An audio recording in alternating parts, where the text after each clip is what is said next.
Good morning everyone and welcome back to our channel.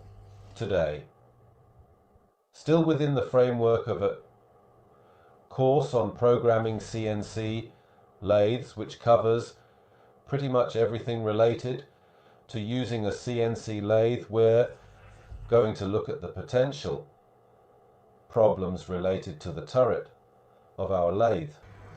As I've mentioned in the last few videos, being a good lathe operator isn't just about programming, it's also about managing certain types of problems.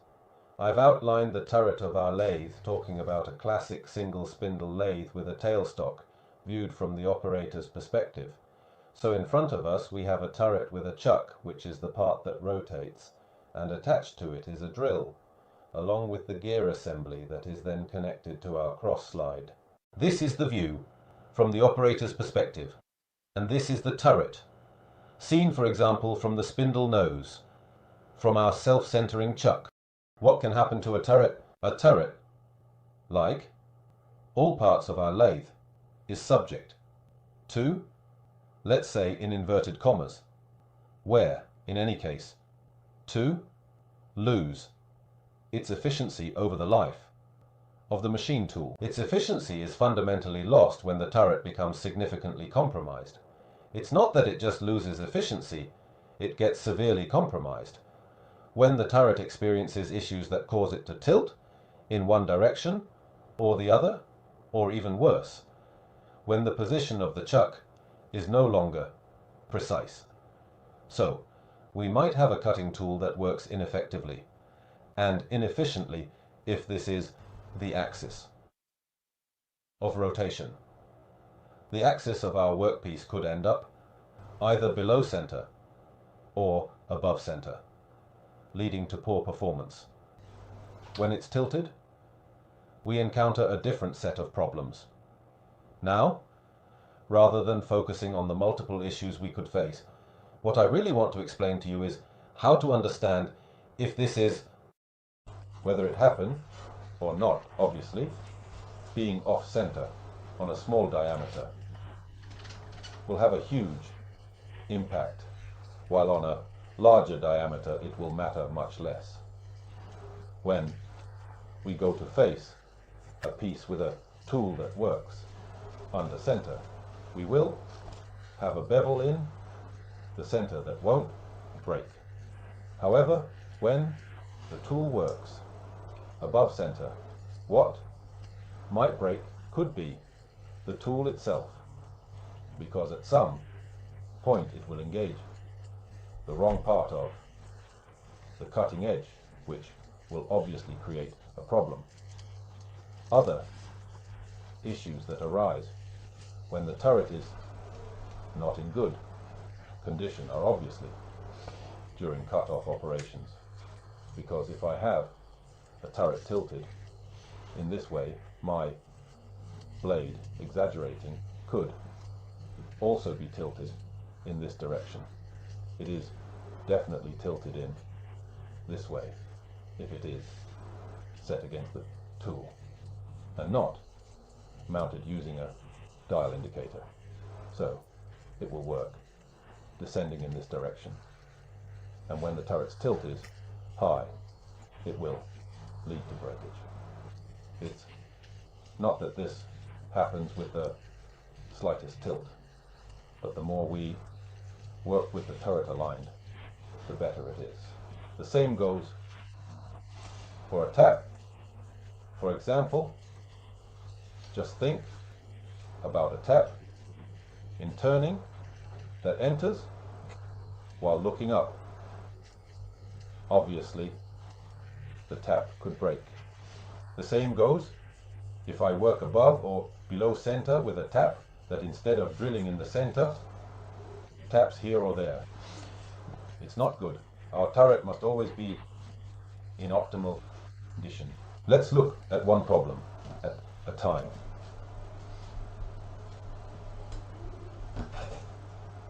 We've experienced some impacts which caused our turret to rotate a few degrees in this direction.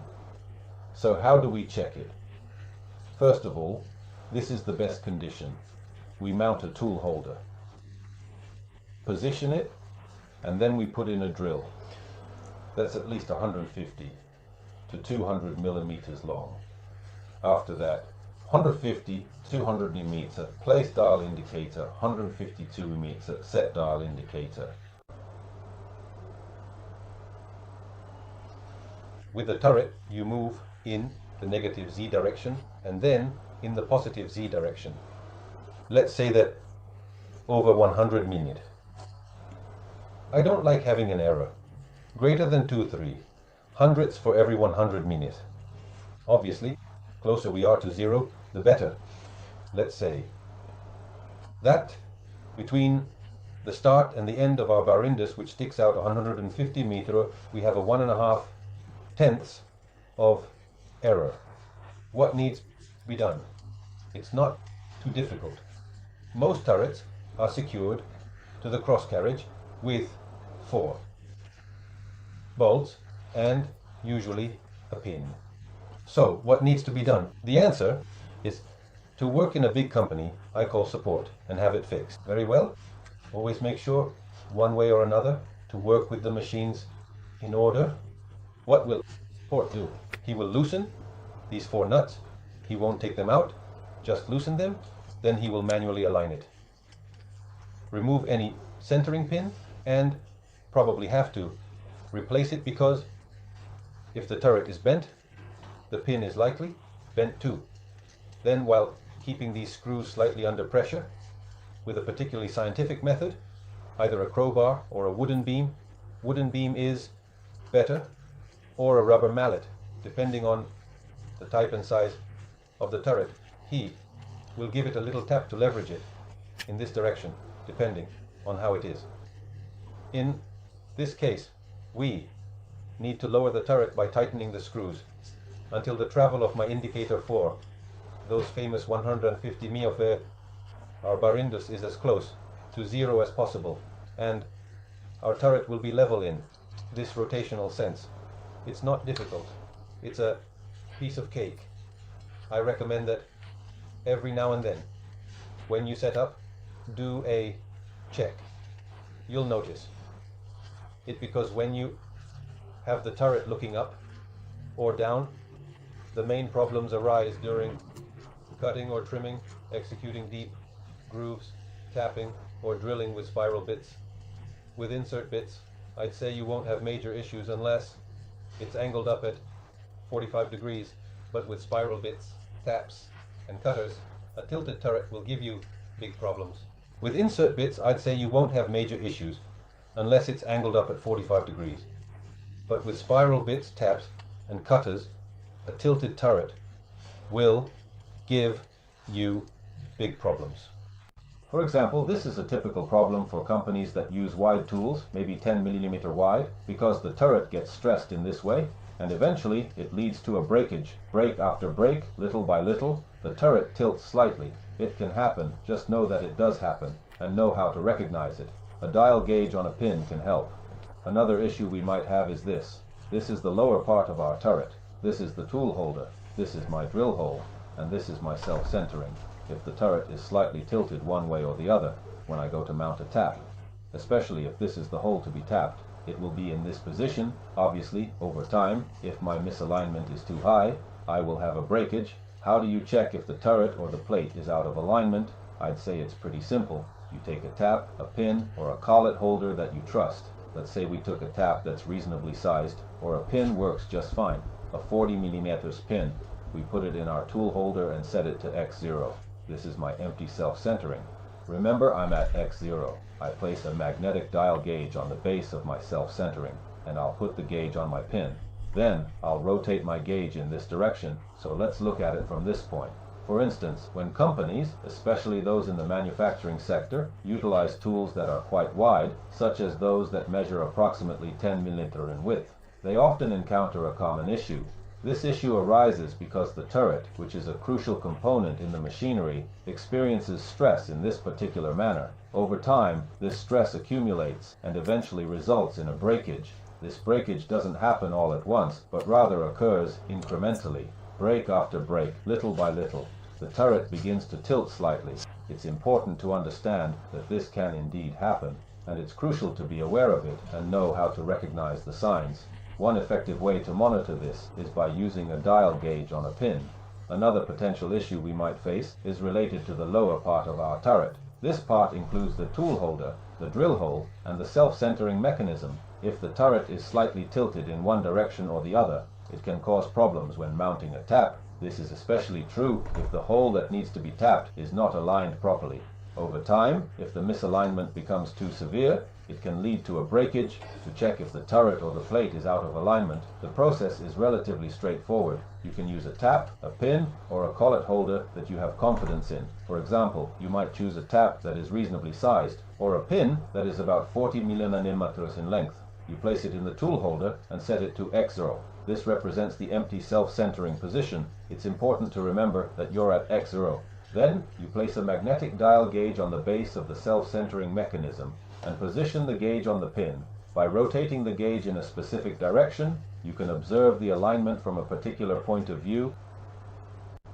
This is my dial indicator, and I'm going to rotate it precisely a full 360 degrees. So, if the error is along the X-axis, we simply have a problem that can be managed parametrically by calling the manufacturer via software and bringing back into alignment the center of our drill bit right back to where it's supposed to be, at dead center of our piece's rotation point, or when I mount my taps on there correctly as well as securely in place without any issues whatsoever arising from misalignment errors occurring during setup procedures themselves. I will also zero out X completely, even though I really don't want to do so unless absolutely necessary, especially considering how lazy one might feel sometimes about contacting technical support services for assistance instead. The real problem arises whenever we've got either tap pins off center relative towards hypothetical y-axis, which lathes typically lack anyway, but even assuming they did exist, hypothetically speaking, here today, now too, perhaps when we're positioned exactly at both coordinates simultaneously, x0 and y0, then naturally enough, what happens next becomes crucially important indeed, because otherwise things won't work properly anymore due mechanical issues involving turret plates being crooked somehow, somewhere along line, causing problems later down road, eventually inevitably leading us needing perform another check altogether just make sure everything's still functioning optimally possible under circumstances given current situation faced presently, momentarily, henceforth, thereafter, onwards, forevermore, until further notice received, accordingly per usual standard operating procedure, protocols followed religiously every single time, without fail, no exceptions, allowed ever, period, end story. Well, with a car in these conditions, you will have a lot of problems. Both this test and that test need to show a positioning error with respect to that famous hypothetical y, in this case, of a couple of hundredths, and from top to bottom, also a couple of hundredths for every 100 millimeter, not more. Our machine is not in good shape, and it needs to be fixed. So, to fix it, as always, if we work in a big company, we call support and get it sorted out. Otherwise, I'll have a huge wear on tools, drills, and taps. We don't work in a big company. So what do? A concept that's pretty much similar.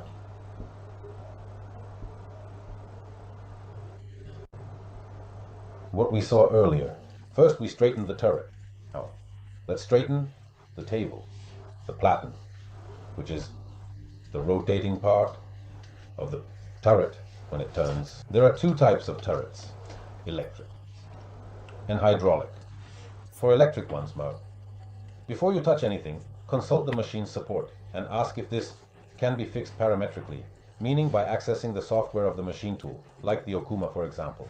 At least for the Okuma 2SP20 and 2SP25, which I had to deal with, there was a nice table inside the CNC divided for the 10 tool stations. For each station, I could set the positioning degree of the turret. I would set one and then recalculate the others for 12. I don't remember the exact procedure now because it's been many years, but it was something that could be solved electronically. If you have a hydraulic turret, this is a general post to help you understand the concept. But each machine needs to be understood because there are different solutions from machine to machine. Standard turrets and those made by manufacturers. If the hydraulic turret is spinning, it will likely lift up in a more or less imperceptible way. Underneath there's a ring called IRT, which has a series of what we call front notches that fit into place. This IRT ring is also constrained to the turret body. So, what do you need to do? You will normally find a screw for each station. These screws, whether there are 12, 8, or 10, create the pack between the turret, the table, and the rotating part. You need to loosen them all, okay? Just loosen them. Don't take them out completely, just loosen them a little. Then, tighten them all back with the strength of 2 fingers, okay? First, take an empty external tool holder without a tool, place the dial gauge here, and let the x-axis slide for 100 meters. You won't be moving the dial gauge, you'll be moving the x-axis. You will find a certain error at this point. What do you have to do?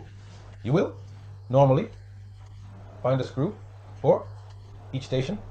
These screws, whether there are 12, 8, or 10, create the pack between the turret, the table, and the rotating part. You need to loosen them all, okay? Just loosen them. Don't take them out completely. Just loosen them a little. Then tighten them all back with the strength of 2 fingers. Okay? First, take an empty external tool holder without a tool. Place the dial gauge here and let the x-axis slide for 100 meters. You won't be moving the dial gauge. You'll be moving the x-axis. You will find a certain error at this point. You either tap here or there with a bit of gentleness, or at the limit, you can replace 2 of these fingers with 2 very long ones, and you slide a lever in between to slightly bend the turret, the plate, not the turret, until the error between here and there is around 100. At that point, you start tightening. As you close and you tighten the screws, crosswise, starwise, as you tighten the screws, you recheck the margin of error. Verify the pin. No error should exist. If upright turret has y-axis error, adjust torque. Torque, a sliding material between guide and bed, can wear out. If worn, turret is pushed by lardons to carry. If you have the turret upright and there's an error with the y-axis, you might as well pull your hair out, because you need to redo the torque of the lathe. The torque is a material that I would say it's wrong to call plastic, but it's a sliding material that exists between the carriage guide and the bed, which can wear out over many years. If a torque wears out, the turret gets pushed by the lardons towards the carriage in this direction. So if with this setup you still have an error on the pin mounted on the tool holder, you need to check either the lardons or the torque. If a torque wears out, the turret gets pushed by the lardons towards the carriage in this direction. Therefore, if with this straight edge you still have an error on the pin mounted on the boring bar holder, you must have either the jibs or the twist check. Keep turret? Well, ensure 90-degree moves to prevent tool issues. Skipping, maintenance costs more. Service is wise. Remember that your machine always moves at 90-degree angles. If this doesn't happen, it means you have a problem. You need to catch it and fix it. Otherwise, you'll end up with undercut tools, overcut tools, taps working off axis, drill bits working off axis, and cutters working at an angle. This leads to extremely high tool consumption, so the 2 hours of maintenance you don't dedicate to your machine won't save you money, but will instead become a huge expense in wear materials, meaning inserts, that you'll be stuck with until the day you decide to intervene. And even if you can't do it yourself, I assure you it's worth it to pay for the service. The mortars can charge 100 to 150 euros an hour. But we need to fix this problem. Otherwise, it'll be a bloodbath. Well, I hope this type of tutorial interests you too. If someone is wondering why I only covered the 2-axis and not the C-axis, it's because I believe these issues should be tackled before moving on to advanced programming, which isn't really that advanced anyway. I think that today programming the C-axis should be managed more without ISO programming, but with the help of conversational programming or CAD/CAM. Instead, it's harder to manage the programming of the 2-axis and pure turning. Remember, it's always easier to manage a rotating tool than a rotating part. In fact, we will then see how to turn the clamps when we do finishing operations. I thank you for being with me. I look forward to seeing you in the next tutorial. Hi, thanks everyone.